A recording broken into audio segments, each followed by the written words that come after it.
తెలంగాణలో ఎమ్మెల్యేల పార్టీ ఫిరాయింపులపై సుప్రీంకోర్టులో విచారణ ముగిసింది. అనర్హత పిటిషన్పై కోర్టులో వాదనలు పూర్తయ్యాయి. దీంతో తీర్పును రిజర్వ్ చేసింది సుప్రీంకోర్టు. పిటిషనర్లు తరపున వాదనలు వినిపించిన ఆర్యామ సుందరం 8 వారాల్లో తీర్పు ఇవ్వాలని న్యాయమూర్తిని కోరారు.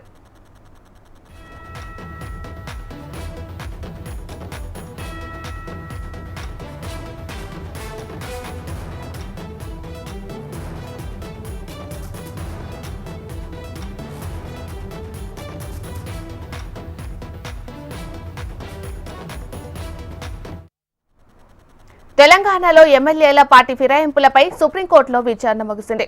అనర్హత పిటిషన్పై కోర్టులో వాదనలు పూర్తయ్యాయి. దీంతో తీర్పును రిజర్వ్ చేసింది సుప్రీంకోర్టు. పిటిషన్ల తరపున వాదనలు వినిపించిన ఆర్యామ సుందరం 8 వారాల్లో తీర్పు ఇవ్వాలని న్యాయమూర్తిని కోరారు.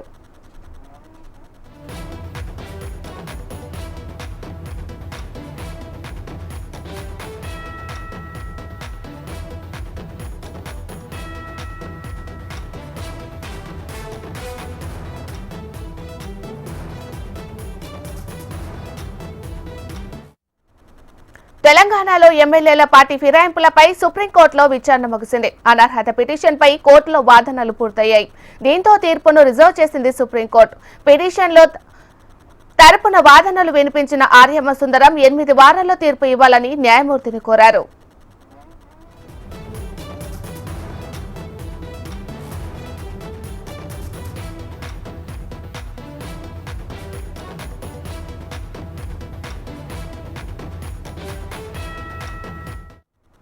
తెలంగాణలో ఎమ్మెల్యేల పార్టీ ఫిరాయింపులపై సుప్రీంకోర్టులో విచారణ ముగిసింది. మరి ఇదే అంశానికి సంబంధించి మరింత సమాచారాన్ని మా ప్రతినిధి రామకృష్ణ అందిస్తారు.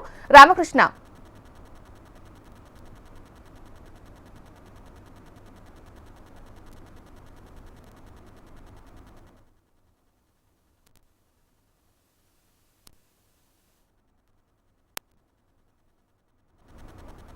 తెలంగాణలో ఎమ్మెల్యేల పార్టీ ఫిరాయింపులపై సుప్రీంకోర్టులో విచారణ ముగిసింది. అనర్హత పిటిషన్పై కోర్టులో వాదనలు పూర్తయ్యాయి. మరి ఇదే అంశానికి సంబంధించి మరింత సమాచారాన్ని మా ప్రతినిధి రామకృష్ణ అందిస్తారు. రామకృష్ణ,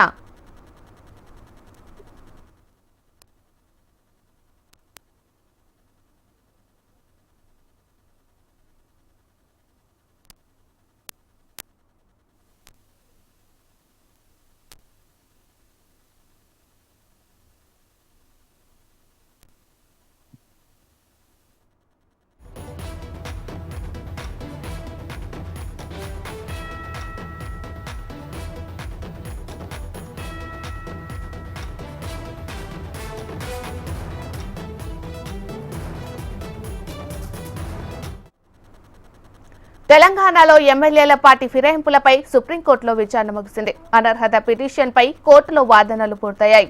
దీంతో తీర్పును రిజర్వ్ చేసింది సుప్రీంకోర్టు. పిటిషన్ల తరపున వాదనలు వినిపించిన ఆర్యామ సుందరం 8 వారాల్లో తీర్పు ఇవ్వాలని న్యాయమూర్తిని కోరారు.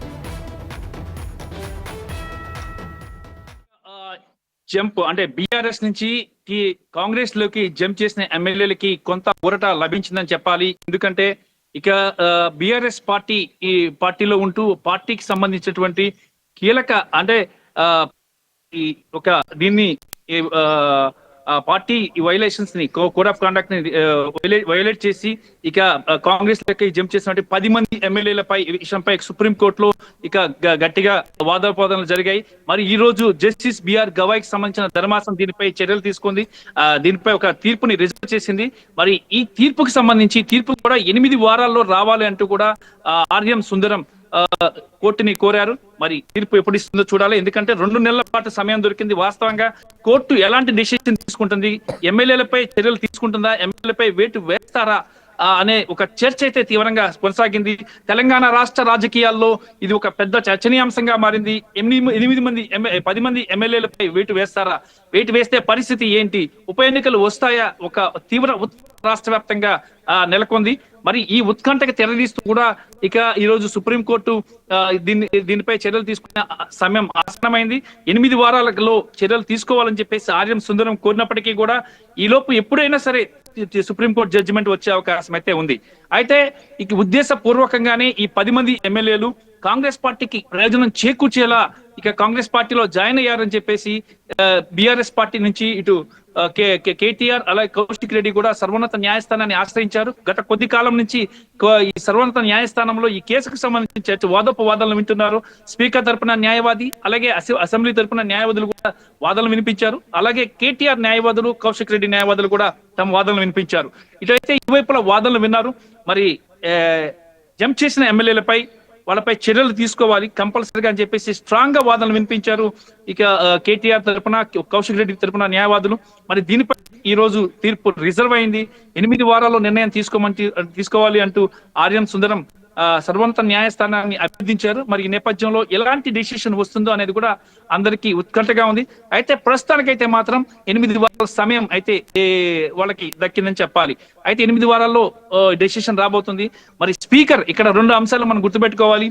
ఒకటి ఏంటంటే స్పీకర్ డెసిషన్ ఏదైతే ఉందో ఆ డెసిషన్ అంటే కోర్టు జడ్జిమెంట్ ఏదైతే ఉందో ఆ జడ్జిమెంట్ ని స్పీకర్ ఫాలో అవుతారా లేదా, ఫాలో అయితే 8 మందిపై వేటు పడే అవకాశం అయితే 10 మందిపై వేటు పడే అవకాశం అయితే ఉంది. ఎందుకంటే గతంలో ఉత్తరాఖండ్ విషయంలో కూడా ఇదే తరహా పరిస్థితి ఏర్పడినప్పుడు అక్కడ సుప్రీంకోర్టు ఆదేశాలు స్పీకర్ పాటించిన నేపథ్యంలో అక్కడ ఎమ్మెల్యేలపై చర్యలు తీసుకున్నారు. ఓటింగ్ లో కూడా పాల్గొని కూడా వాళ్ళని నిలుపుదల చేయడం జరిగింది. కాకపోతే ఇక్కడ విషయం ఏంటంటే ఈ ఎమ్మెల్యేలపై వేటు వేయండి అంటే అనర్హత వేటు వేయండి అని చెప్పేసి ఒకవేళ కానీ సుప్రీంకోర్టు కానీ ఆదేశాలు కానీ జారీ చేస్తే స్పీకర్ పాటిస్తారా లేదా తన విచక్షణాధికారాన్ని ఉపయోగిస్తారా అనేది కీలకంగా మారనుంది. ఒకవేళ శాసన వ్యవస్థలో స్పీకర్ ఈజ్ సుప్రీం పవర్. మరి ఈ నేపథ్యంలో కోర్టు ఆదేశాలను కూడా పాటించాలి ఖచ్చితంగా అనేది ఇక్కడ లేదు. ఎందుకంటే శాసన వ్యవస్థలో విధానం వేరు, న్యాయ వ్యవస్థలో విధానం వేరు. న్యాయ వ్యవస్థకి శాసన వ్యవస్థకి ఎవరు గొప్ప అనేది కూడా ఇప్పటికీ కూడా అది వివాదం నడుస్తూనే ఉంది. ఈ నేపథ్యంలో శాసన వ్యవస్థలో సుప్రీం పవర్ అయినటువంటి స్పీకర్ ఎమ్మెల్యేలపై వేటు వేస్తారా, వేయరా, లేదంటే తన విచక్షణ అధికారాన్ని ఉపయోగిస్తారనేది వేచి చూడాల్సిందే. Right, thank you RK.